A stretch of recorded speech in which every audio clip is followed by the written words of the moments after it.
Am I the a-hole for breaking up with my girlfriend after she rejected my proposal twice? Alright, so let me tell you how it all went down.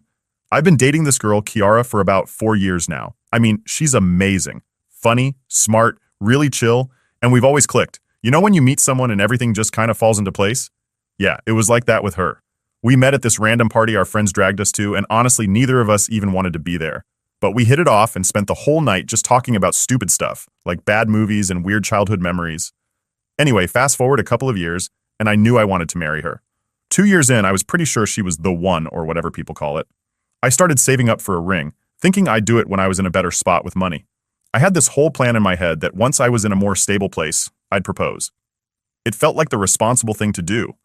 Plus, I didn't want to half-ass it. Kiara deserved a nice proposal, and I didn't want to be stressing about money right after. So last year, after working my ass off and feeling like I finally had my life together, or at least not completely falling apart, I decided it was time. I was so ready to take that next step. Like, I was hyped about it. And not just me. Kiara and I had talked about marriage before. She seemed into it, always talking about how she couldn't see herself with anyone else and how she wanted to build a life together. So I felt like I wasn't going into this blind, you know? Like, it seemed like we were both on the same page. I planned the proposal for this beach where we went on our first date. We're both low-key, so I wanted it to be just us. No big public thing, no fancy restaurant where everyone's watching, just something personal. I remember that first date like it was yesterday. We didn't have much money back then, so we packed a cheap picnic, grabbed a couple of drinks, and sat on the beach talking till it got too cold. It was perfect. Anyway, the day of the proposal I was nervous as hell. I mean, I was sure she'd say yes, but, you know, it's still a big deal, right? I got the ring, planned the whole day, made sure we got to the beach at sunset because Kiara's always said how much she loves sunsets. The weather was perfect, by the way, like one of those days where the sky turns all pink and purple. It was almost like a sign that this was the right moment. So we get to the beach and I'm trying to keep it cool, but inside I'm freaking out a little. We're walking along the shore talking about random stuff and then I just stop, take her hand, and start talking about how much she means to me. I told her how much I love her, how I couldn't imagine my life without her. And then I got down on one knee, pulled out the ring, and asked her to marry me. Here's the part that threw me off. She looked at me, like really looked at me, and didn't say anything for what felt like forever. Then she says, "I want to marry you, but not right now." I was like, what? My brain couldn't process that at first. I just stood there, still holding the ring, probably looking like an idiot, trying to make sense of what she just said. I want to marry you, but not right now. What does that even mean? I felt my heart drop, man. She said she wasn't ready for all the engagement stuff just yet. Like, she wasn't into the idea of being engaged and she needed more time. She didn't really explain it much further than that, just kind of said it wasn't the right moment for her. That hit me like a punch in the gut, but I didn't want to make a scene, so I just smiled and said, yeah, okay, I get it. But truthfully, I didn't get it. Not at all. We had talked about marriage. She had told me she wanted to be with me forever, and here I was, putting myself out there, only to get a half-assed rejection. But I figured, all right, maybe she just needs more time. After all, I waited a year to get my stuff together before proposing, so maybe she's just not in that place yet. I convinced myself that it wasn't that big of a deal and tried to shake it off. We ended up spending the rest of the evening pretending like everything was fine. But it wasn't. The whole vibe had shifted, and I was stuck in my own head, wondering if I had messed up. Should I have waited longer? Was it the wrong moment? Did I not know her as well as I thought? I didn't ask her any of this, though, because I didn't want to seem like I was pushing her. The thing is, I thought I was doing the right thing by giving her time. But looking back, I wish I had asked more questions.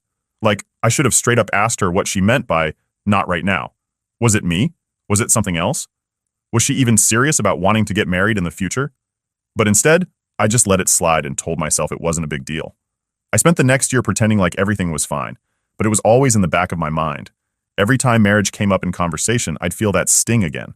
But I told myself that maybe she'd come around. I mean, we were still happy, still going on trips, hanging out with friends, doing all the normal couple stuff. So I figured, all right, it's fine. She's just not ready yet. She'll get there eventually, right? But yeah, that's how the first proposal went. Not exactly how I planned, but I let it go because I loved her. I didn't want to push her into something she wasn't ready for. Little did I know that the whole not right now thing would become a much bigger deal later on. So after that first proposal, a whole year went by, and yeah, things were kind of weird sometimes. It was like we didn't talk about the whole "I want to marry you, but not right now" thing ever again. I mean, I thought maybe we'd have a conversation about it after a few weeks or something, but nope, nothing. And honestly, I didn't want to bring it up either because I didn't want to seem pushy or whatever. We were still doing all the usual couple stuff, so I figured we were good. But the more time went on, the more I started to think, all right, maybe this is never happening. Like, why is she not ready? And why isn't she giving me a better reason than just not yet? You know, it's like we're almost 30 and we've been together for 4 years. At this point, you either know or you don't, right? Anyway, I started planning another proposal because deep down, I still believed she wanted to be with me forever, just like she used to say. I was thinking maybe she just needed more time, and maybe I needed to step up the proposal game. The first one was low-key, personal, just us two at the beach. But this time, I figured maybe she'd want something a bit fancier. So I started thinking of something that would be a little more special, I guess. I decided to get some of our friends involved. I didn't want a public thing like the whole big crowd watching us. That wasn't my vibe, and I know Kiara's not into that either. But I wanted our closest friends to help me set it up. I thought it would make it more memorable. Plus, if we were surrounded by people we both care about, maybe that would make her feel more comfortable saying yes, you know? So I started planning. I booked this really nice botanical garden that had this beautiful fountain area, the kind with all those big roses and greenery, and it's all super romantic. I knew she'd love it because she's obsessed with nature and plants. Honestly, she has like 20 plants in our apartment that I'm always accidentally killing. So I thought, yeah, this will be the perfect spot. I even got some of our friends to help set up. We had this plan to go for dinner first, just the two of us, at this nice restaurant nearby, then head over to the garden where they'd set everything up for me. Roses, candles, the works. It was going to be perfect. I was sure of it this time. So, the night of the proposal comes. I'm trying to stay cool, but inside I'm freaking out again. I kept thinking about last year and how I got shut down, and I was praying this time wouldn't go the same way. I didn't want to go through all that again. But I was optimistic, maybe too optimistic. Dinner went great, we were both in good spirits, and everything seemed perfect. We laughed, had some wine, and it felt like old times, like nothing was wrong between us. After dinner, I suggested we take a walk through the botanical garden. She was all for it, no idea what was coming, of course. We get to the fountain, and it's all set up, just like I imagined. Roses everywhere, candles lighting the path. It looked amazing. Our friends had done an awesome job. I take her hand and we start walking towards the fountain. At this point, my heart's pounding like crazy, but I keep my cool. We get there, and I give this whole speech about how much I love her, how I can't imagine spending my life with anyone else, and how I'm ready to take that next step. She's tearing up, and I'm thinking, this is it. This is the moment. I get down on one knee again, pull out the ring, and ask her to marry me. And then she says the same thing. Not just yet. I couldn't believe it. Like what? I just stood there for a second, trying to figure out if I heard her right. Not just yet. Again? I felt like I'd just been punched in the gut. It wasn't like last time where I brushed it off and told myself it wasn't a big deal. This time it was different. It hurt way more. I stood up trying to stay calm, but I had to ask. Why? What's stopping you? I was trying to keep it cool, but I was frustrated as hell. She looked at me, all teary-eyed, and said the same thing she said last year. She wanted to make sure things would work out, that she wasn't ready yet. And that's when I started getting mad. I asked her straight up if there was someone else, like maybe someone was influencing her. Maybe her parents, maybe a friend. I didn't know. It just didn't make sense. We'd been together for 4 years. How could she not know by now if she wanted to marry me? She shook her head and said no, it wasn't anyone else. She just needed more time. At that moment, everything just kind of hit me. I had waited a whole year since the last proposal. I had gone through all this effort to make sure this one was perfect. I thought we were in a better place, and yet here I was, standing in the middle of this beautiful garden, being told, not yet again. I felt like an idiot. Like, how many times am I supposed to ask? How long am I supposed to wait? I told her that. I told her if after 4 years she still wasn't sure, then I didn't know what else to do. I couldn't keep waiting for her to figure it out. It felt like I was putting my life on hold for someone who wasn't even sure they wanted to be in it for the long haul. She didn't say much. Just asked for more time, again. And that's when I snapped. I didn't yell or anything, but I was done. I told her, I can't do this anymore. I love you, but I'm not going to keep putting myself out there if you're just going to keep saying no. I could see the look on her face change. She realized I was serious. She started crying, begging me not to leave. That's when she said, fine, I'll marry you. Please don't go. And that's what pissed me off the most. Like she was only willing to say yes now that she knew I was ready to walk away. It didn't feel real. It didn't feel like she actually wanted to marry me. It felt like she was just afraid of losing me. I didn't even respond. I just walked away. I didn't know what else to say. My head was spinning, my heart was broken, and all I wanted was to get the hell out of there. After that second proposal, I knew something had to change. I couldn't just go back to pretending everything was fine like I did the first time. But for a couple of days, I didn't know what to do. My mind was all over the place. I mean, 4 years is a long time to be with someone, and I wasn't sure if I was ready to just throw it all away. But at the same time, I couldn't shake the feeling that she'd never be ready. And if she wasn't ready by now, then when? I didn't talk to Kiara much the day after the proposal. She stayed in the guest room, which was kind of our unspoken way of handling fights. Just give each other space. Normally, by the next day, we'd talk things out and be good again. But this time, I didn't want to talk. I didn't even know if I had anything to say. I needed to process what had just happened. A couple of days passed, and I realized that I wasn't mad at her anymore. I was just disappointed. You know that feeling when you've put everything into something and you still come up short? That's where I was. Like, I did everything right, or at least I thought I did, and it still wasn't enough. It sucked, plain and simple. By the end of the week, we finally sat down to talk. She was the one to bring it up, actually. She sat me down on the couch and said we needed to figure things out. And yeah, we did. We couldn't keep avoiding it. So I told her exactly how I felt.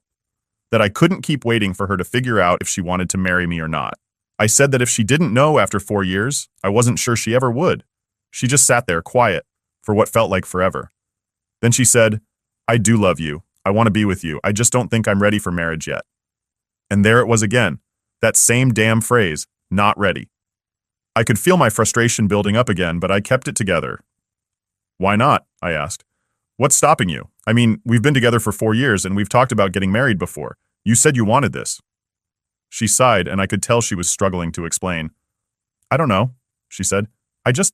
It's a big commitment, and I don't want to rush into something I'm not sure about."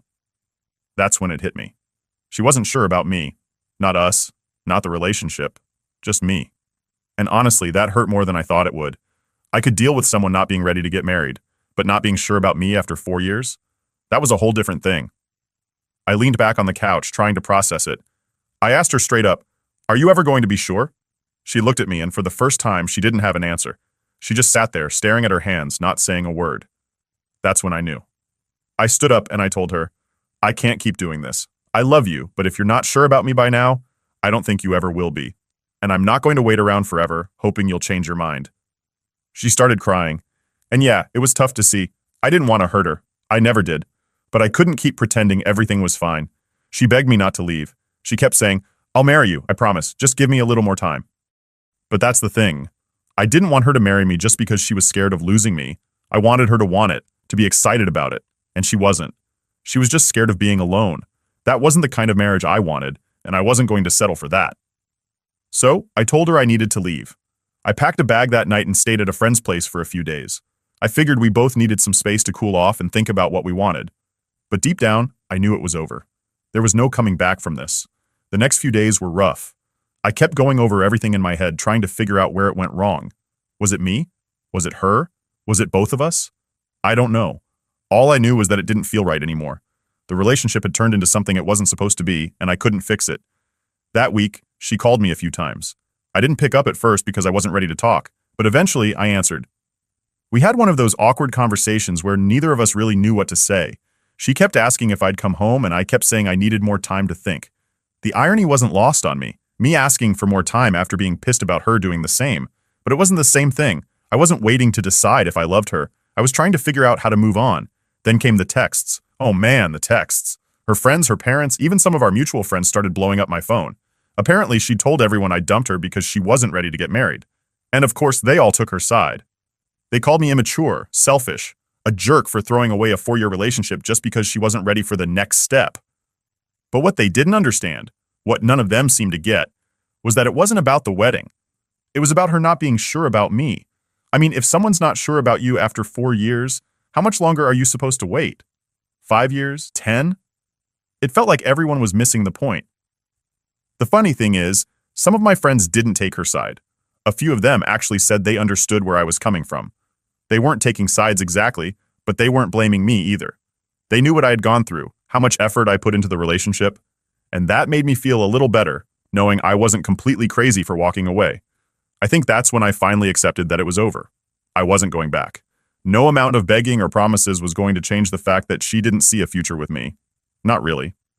I went back to our place to get the rest of my stuff about a week later. Kiara wasn't there, and honestly, I was relieved. I didn't want to deal with another emotional conversation. I packed my things, left my key on the counter, and walked out for the last time. And just like that, it was over. 4 years, done. And yeah, it hurt like hell. But for the first time in a long time, I felt like I made the right choice. I wasn't going to settle for someone who wasn't sure about me. I deserved better than that. Update 1. So after I packed my stuff and walked out of the apartment for the last time, I thought things would be kinda easier. Like, I expected to feel this massive weight lift off my shoulders or something, but instead, everything felt heavy. I don't know how else to describe it, but it's like the breakup didn't really hit me until I was back at my friend Kyle's place, just sitting on his couch with my duffel bag at my feet. Kyle's a good guy, one of those friends who doesn't ask too many questions and just hands you a soda when you need it. He didn't try to pry or give me advice. He just let me crash at his place. And we spent most of the nights playing video games or watching dumb movies. It helped for a bit, but then the messages started rolling in again, and I couldn't escape the reality of what was happening. Kiara texted me almost every day. At first it was the usual "can we talk" and "I miss you" messages, which I kinda expected, but then she started getting frustrated. I didn't answer her calls, so she'd send these long texts about how I was being unreasonable for not wanting to work things out. She kept saying stuff like, "You're throwing everything away over one small thing and you'll regret this." It pissed me off, to be honest. Like, I'm throwing everything away? I didn't know how to respond without starting another argument, so I just didn't. Ignoring her texts wasn't easy, though. Every time my phone buzzed, I'd feel this pit in my stomach. Part of me still cared about her, but I knew deep down that this wasn't something we could fix. I had to remind myself that this wasn't just about marriage. It was about her not being sure about me, about us. The thing is, when you spend 4 years with someone, you get used to having them around. Even if things were rocky towards the end, Kiara had been a huge part of my life for so long that I didn't really know what to do with myself now that she wasn't. I kept finding myself scrolling through old photos of us on my phone, looking at all these memories we'd made. It's stupid, I know, but it was like I was trying to figure out where things went wrong. Like, was there something I missed? Some sign that things were falling apart before the proposals? I spent way too much time thinking about that. Kyle told me I was overanalyzing it, and yeah, maybe he was right, but it was hard not to. When you invest that much time into someone, you want to believe that it all meant something, that it wasn't just a waste of time. After about a week of silence from Kiara, I started getting messages from her friends, and man, they were brutal. Some of them were straight up calling me a jerk for leaving her. One even said, "You're just scared of commitment," which is rich, considering I literally proposed twice. Another one of her friends wrote this long message about how I was being selfish for not giving Kiara more time to figure things out. Apparently, 4 years wasn't enough. But here's the thing. I know I said I wouldn't use that phrase. Her friend Ashley actually sent me a message saying, "You were just a safe bet for her. She'll find someone better now." Like, damn. I didn't respond to that one either, but it stuck with me. Was I just some backup plan for her? It wasn't like Kiara ever said anything like that. But the more I thought about it, the more I wondered if she was waiting for someone else, someone better, whatever that means. Meanwhile, my friends were giving me their own opinions. Kyle, as usual, kept it simple. "Dude, you're better off. If she can't decide after 4 years, she's never going to." My buddy Matt was a bit more vocal. He thought I should have left sooner, like after the first rejection. He kept saying, "Why'd you give her a second chance, man? She made it clear the first time." I didn't really have an answer for that. I guess I just didn't want to give up on her that easily. Maybe that makes me sound stupid, but I wanted to believe things could still work out back then. It was a weird mix of emotions. I was angry, frustrated, but also sad. And part of me couldn't shake the guilt. Every time I saw her friend's texts, I'd think, am I the bad guy here? I kept questioning myself, even though I knew I did what I had to do. Breaking up wasn't some knee-jerk reaction. It was something I thought about for a long time.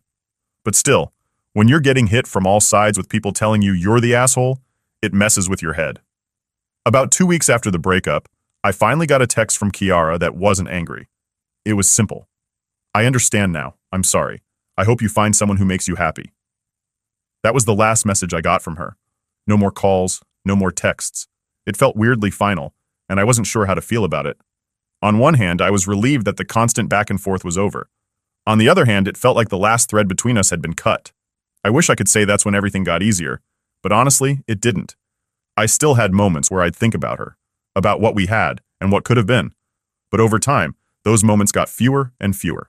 The more space I had from her, the more I realized that breaking up was the right choice. It hurt like hell, but it was necessary. I didn't want to be stuck in a relationship where I was always waiting for her to be ready. Eventually, I moved out of Kyle's place and got my own apartment. It wasn't anything fancy, just a 1-bedroom in a decent part of town, but it was mine. I started focusing on myself more, hanging out with friends, hitting the gym, just trying to get my life back on track. And slowly things started feeling normal again. I'm not saying I'm over it 100%, but I'm in a better place now. Looking back, I realized that I deserve someone who's sure about me, not someone who needs years to decide if I'm worth it. It's still a tough pill to swallow, but I've accepted it. So yeah, that's the aftermath. It wasn't pretty, and I'm still dealing with some of the fallout, but I think I'm finally moving on. Update 2. So after months of adjusting to life on my own, I felt like I was finally getting the hang of things. It's not like everything magically got better or something, but things were just easier. I wasn't waking up every morning with that knot in my stomach anymore. Kiara wasn't on my mind all the time, and I wasn't constantly checking my phone to see if she texted. I had my routine, my space, and honestly, it was nice to have my own place again. I could leave dishes in the sink if I wanted blast music at 1 a.m., or just sit in silence with a soda on the balcony. No one to answer to. It felt good work was going fine. I wasn't one of those people who throws themselves into their job after a breakup or whatever, but having something to focus on definitely helped. I didn't think about anything else when I was knee-deep in projects or sitting in meetings. I think that was my biggest win, just being able to focus on something without getting distracted by thoughts of the past. But, as anyone will tell you, just when you think you're moving on, life has this way of throwing something at you to test if you're really over it. I was at a bar with Kyle one Friday night. We hadn't done a proper hangout in a while because we'd both been busy with work, so we decided to grab a few drinks, shoot some pool, and catch up. The night was going great. Laughs, beers, trash talking over pool, the usual. It was just one of those nights where you're not thinking about anything too heavy, just enjoying the moment. Then, out of nowhere, Kyle gets this weird look on his face while we're playing. I'm about to line up a shot when he says, dude, Kiara's here. I froze. My mind went blank for a second, and I just stood there with the pool cue in my hand, not knowing what to do. I hadn't seen her in months. Yeah, I knew she was seeing someone new, but it's one thing to hear about it through the grapevine and another thing to see it with your own eyes. I tried to play it cool, though. I didn't want to freak out or anything. I mean, it's a small town, and it was bound to happen at some point, right? I took a deep breath and casually glanced over. And there she was, sitting at the bar with a guy. They were laughing, having a drink, looking like they were having a good time. And you know what? It didn't hit me the way I thought it would. Yeah, my heart kind of sank at first, but it wasn't the gut-wrenching feeling I was expecting. I just stood there, staring for a second, then looked back at Kyle, who was watching me like I was about to lose it. I shook my head and said, "It's fine, man. Let's keep playing." And that was it. No big dramatic moment, no meltdown. We just went back to the game, and I did my best to act like I hadn't just seen my ex with someone else. It wasn't easy, though. Every time I looked up, there they were, laughing, talking, looking happy. It wasn't jealousy exactly. More like this weird mix of nostalgia and relief. Like, part of me missed her, but another part of me was glad it wasn't me sitting at that bar with her anymore. Kyle noticed I was kind of quiet after that, and he asked if I was cool. I told him I was fine, but deep down, I felt this weird emptiness. Not because I wanted Kiara back, but because it hit me that this chapter of my life was really over. Seeing her with someone else was like the final nail in the coffin. It wasn't just me moving on, it was her too. And that stung a little, even if I knew it was for the best. We finished up at the bar and decided to call it a night. Kyle kept asking if I wanted to grab another drink or hit another spot, but I told him I was tired and just wanted to head home. I think he knew I wasn't really in the mood for more socializing. When I got home, I sat on my balcony with a soda just staring out at the trees, thinking about how much had changed in the last few months. A year ago, I was planning a future with Kiara. Now she was just a memory, someone I used to know. It was a lot to take in, but at the same time I felt this sense of closure. Seeing her with someone else, happy, made me realize that it was time to really let go. And that's what I did. I sat there on the balcony for a long time, just thinking about everything that had happened, and for the first time in a long time, I wasn't angry or sad or confused. I was just okay with it. Life goes on, and so do people. Kiara had moved on, and so had I. It wasn't some dramatic revelation or anything, just a quiet acceptance that things were the way they were. The next morning, I woke up feeling lighter. It sounds cheesy, but it was like this big weight had been lifted off my shoulders. I wasn't holding on to any anger or regret anymore. Kiara was part of my past, and now it was time to focus on my future. Over the next few weeks, I started putting myself out there again. I'm not saying I jumped back into the dating scene or anything. I wasn't ready for that yet, but I stopped avoiding it. I went out more, talked to people, started thinking about what I wanted for myself, not just in a relationship, but in life in general. It's funny how breakups make you reevaluate everything. It wasn't just about moving on from Kiara. It was about figuring out who I was and what I wanted from life. And I realized that I still had a lot to figure out, but that was okay. I wasn't in a rush. For the first time in a long time, I was content with where I was.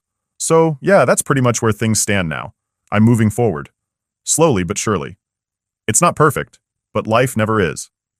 And honestly, I'm okay with that. I'm learning to take things as they come, to not stress too much about the future, and to just enjoy where I am right now. Who knows what's next? I guess I'll just have to wait and see.